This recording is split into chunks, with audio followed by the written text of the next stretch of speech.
acoso es un tipo de bullying. El bullying más común es el aislamiento que sufren las personas que denuncian o las personas que apoyan a las víctimas.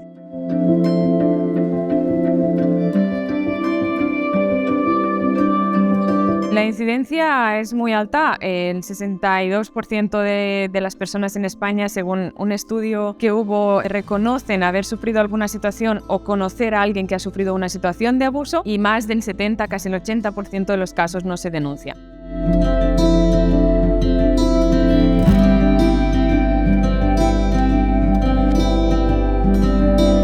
En Estados Unidos la respuesta de las universidades es más clara y también la respuesta social, ¿no? Ahí se escandaliza mucho más la gente en Estados Unidos cuando hablan de un caso, ¿no? Aquí sí está muy claro que las investigadoras o investigadores más importantes en los rankings internacionales de gender violence son las personas que se tienen en cuenta en las comisiones de igualdad o en las medidas a aplicar. En España se intentó muchos años, ¿no? Y esa complicidad estructural de las universidades, lo que estamos rompiendo, pues se intentó esconder, de alguna manera quitar a esas personas, ¿no? Entonces eso hace que las comisiones de igualdad pues protejan a la institución, no estén en contra de las víctimas, ¿no? Y eso también es una cosa a cambiar.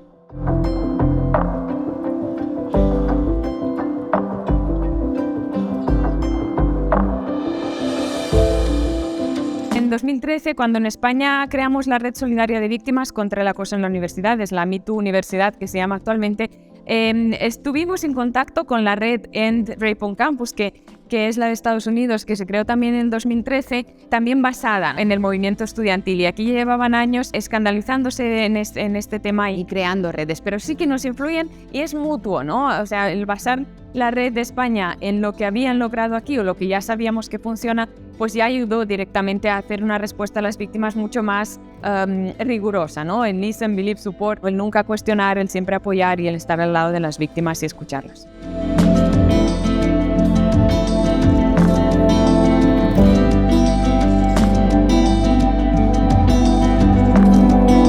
Una de esas dinámicas es la complicidad institucional, ¿no? Y la ley del silencio, ¿no? El acoso en la universidad se basa en eso, se basa en mantener el silencio y mantener a la estructura. Entonces, ¿eso es qué ha implicado? Pues apartar a las víctimas, ¿no? Machacarlas y querer callarlas. Y también implicó un machaque, ¿no? Un ataque a las personas que apoyaron a las víctimas, ¿no? Por ejemplo, cuando denunciamos nosotros, en nuestro caso, todas las personas que me apoyaron a mí como víctima que inició la denuncia sufrieron algún tipo de ataque, represalia, ¿no? Lo que ahora se llama violencia de género aisladora.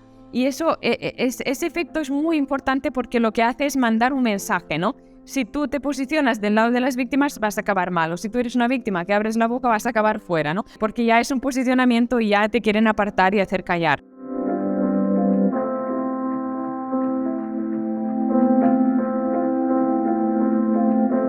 Cada vez hay más herramientas y recursos, están las comisiones de igualdad, están las unidades de igualdad, pero también están los mecanismos informales. Aquellos formales son muy importantes, ¿eh? Las comisiones, los protocolos de igualdad son frutos de las investigaciones, están legislados, pero no siempre han acompañado a las víctimas. El protocolo funciona si quien está a cargo del protocolo no es fiel a la estructura feudal de la universidad, sino que pretende apoyar a las víctimas. Los mecanismos informales que se demostraron que sí que tienen mucho éxito en paralelo a los mecanismos formales son los que también tienen las personas a la hora de acudir, ¿no?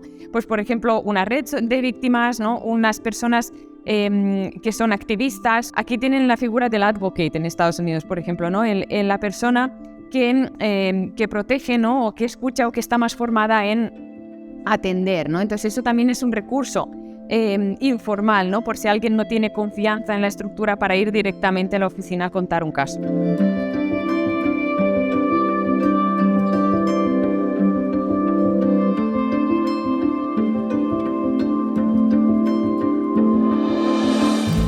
La respuesta de Estados Unidos es mucho mayor porque hubo esa presión. El periodismo tiene también un papel muy importante, ¿no? Cuando sacas los casos en la prensa, ¿no? Pues las universidades no se quieren ver del lado, digamos, que ha ido encubriendo los acosos. Porque, a ver, si esto pasa en la universidad es porque la universidad deja que pase. Es decir, si tuvimos un profesor acosando 30 años a 5 o 6 estudiantes en una universidad pública española es porque esa universidad permitía ese acoso. Esa persona no acosaba fuera de la universidad. ¿Qué pasa? Que esa presión que en Estados Unidos ya fue hace años, que tuvo mucho éxito, es la que está ocurriendo ahora en España, ¿no?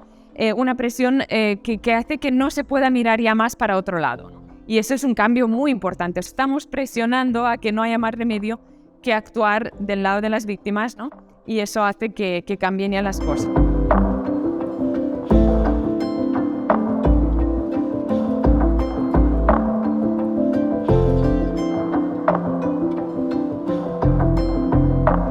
El avance más grande son las legislaciones, por supuesto, porque eso presiona para que las cosas se hagan, y los movimientos sociales a la vez. Por ejemplo, en España, uno de los avances más grandes que de hecho a nivel mundial es la legislación de la violencia de género aisladora, ¿no? Que ya se incluyó en la ley, en la modificación de la ley contra la violencia de género de la Generalitat de Cataluña en el año 2020 y en la ley de Euskadi en marzo del 22, ¿no? Entonces, esa protección de la persona que protege, ¿no? Es un avance impresionante. ¿Por qué? Porque sin protección, o sea, sin apoyo a la víctima, no puede denunciar, no puede seguir adelante el proceso de la denuncia. Entonces, proteger a ese apoyo es clave para superar la violencia de género. Y legislar esa protección hace que ahora las personas que ataquen a quienes apoyan estén cometiendo un delito, ¿no? Y eso es un cambio muy importante. ¿Y qué hacen las leyes? También crea conciencia social, ¿no? Y por eso decimos que es un cambio importante, no porque pensemos que las leyes no vayan a solucionar, ¿no? Porque ya sabemos que no es así, no es automático, pero sí crean conciencia de lo que está permitido, de lo que no, de lo que es ilegal, y con los años, ¿no? Lo que llaman el inconsciente colectivo de las personas estará cambiando. Entonces hay cosas que ya no se pueden hacer. De hecho, ahora ya hay cosas que no se pueden hacer, ¿no? Ni en la universidad, ni en la academia, ni en la sociedad, ni en la pareja, ni donde sea, ¿no? Y en Estados Unidos, por ejemplo, uno de los cambios fue relacionar la implementación de la ley Title IX, ¿no? De igualdad de Estados Unidos a los fondos públicos de las universidades. Entonces, bueno, esto ya es un cambio, ¿no? Porque dices, tienes que tener estas medidas, tienes que implementarlas, ¿no?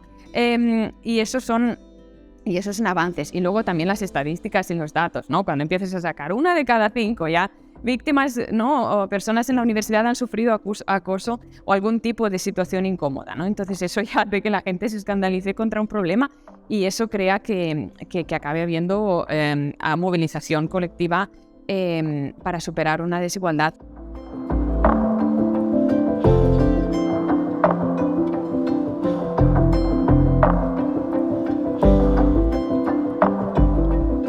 Por falta de apoyo.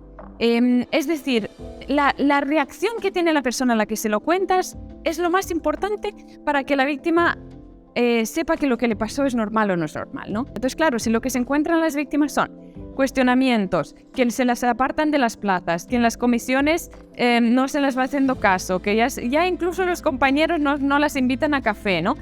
Todo ese tipo de cosas hace que al final pienses que eres el problema, ¿no? Porque obviamente la culpabilidad existe, ¿no? Y muchas veces es como, bueno, pero es que tú fuiste, ¿no? Pero de alguna forma algo habrá hecho, ella está allí, ¿no? Y mientras eso no cambie, ¿no? Pues todavía es muy difícil para la víctima. Que la carga de la prueba esté en la parte de la víctima hace que tenga que la víctima demostrar que sufrió abuso y no la otra persona demostrar que no la abusó, ¿no? Entonces eso también es una cosa que en el mundo legal se está empezando a hablar de, bueno, ¿qué hay que hacer? No hay una respuesta, por supuesto, pero sí que necesitamos que todos vayamos a una, ¿no? Cuando decimos en los movimientos fuente ovejuna, ¿no? Todos a una. ¿Eso qué es? Eso es apoyo, ¿no? Aquí en Estados Unidos hay la obligatoriedad de denunciar. Ahora se está cuestionando, pero durante 20 años creó un contexto en el que esto se tenía que decir, tell someone, ¿no? El decírselo a alguien.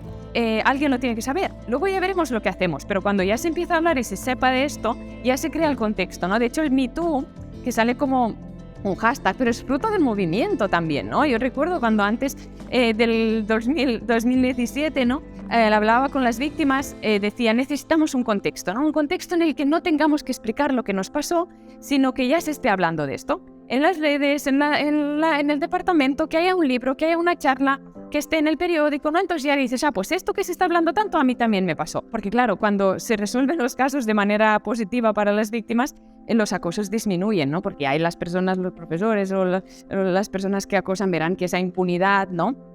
Ya no la pueden ejercer de esa forma, o sea, ni el poder ya te puede proteger, ¿no? Porque ya sabemos que la academia que queremos y que soñamos todas y todos está libre de acoso, ¿no?